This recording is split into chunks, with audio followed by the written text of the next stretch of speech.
Bouley Botanical came into my Bouley group because I needed a commissary to do all the prep and the bakery. So that's what's below us. And then this space, which is street level, above street level, I had planned on doing something that would connect further the artisanal folks, farmers, anyone that makes something with real integrity that we as chefs rely on. So what is your ultimate mission with Bouley Botanical? The mission is to learn from the plants the different techniques or mediums that I can roll their health benefits into the Bouley cooking. Because a lot of these herbs have great medicinal value. They're very, very powerful for flavor, and a lot of people don't know how to use them. Well, the reason we're doing so many kinds of things now is to develop in our own menu a cleaner, purer, maybe less stable style of cooking, but a cleaner, healthier cooking full of purity and flavor. And I've learned this from the Japanese, really, you know, growing up in a French farm and working in France and the Nouvelle Cuisine movement, a student I am of that, was always relying on the daily cut products. So since we can cut our own products here on a daily basis, or even twice a day right now, like one chef who ate 2 nights ago, he came in the kitchen and his wife said that when the plate came, he said to her, this herb was just cut from the soil. So, you know, the chefs are understanding the immediate benefits of cutting daily and fresh. And then, of course, as it flows through all these different applications. Tell me more about the medicinal properties of what you're growing here. Today there's been a lot more understanding and curiosity from the public in terms of the power and health benefits, but not even when you're sick, you know, for helping with digestion, for building immune system, for detoxing. There's just so many benefits in the herbs and plants. But one of the things that we have been very sensitive to, which is very important, is how they're processed.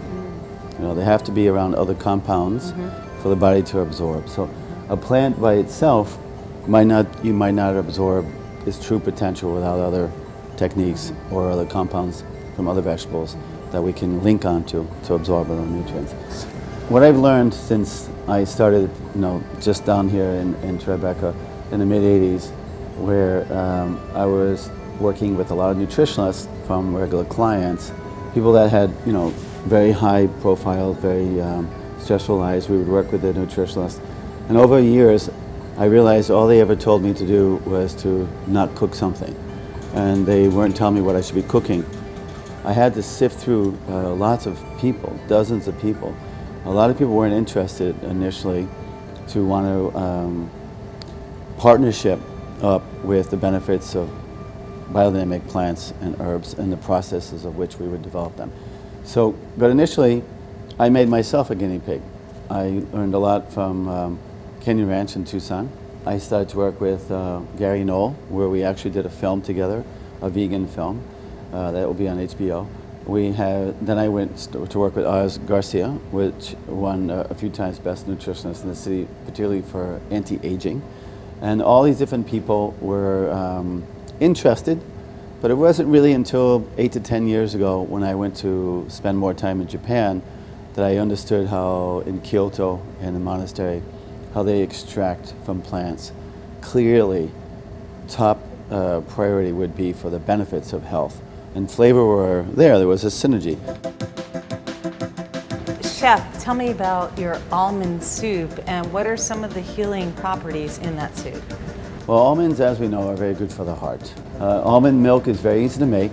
It's just finding a non-salted, I prefer organic almonds, and you would use 1.5 weight in a sparkling water and just let them soak for 2 days, and then basically grind them in your Cuisinart blender and pour out this beautiful white milk.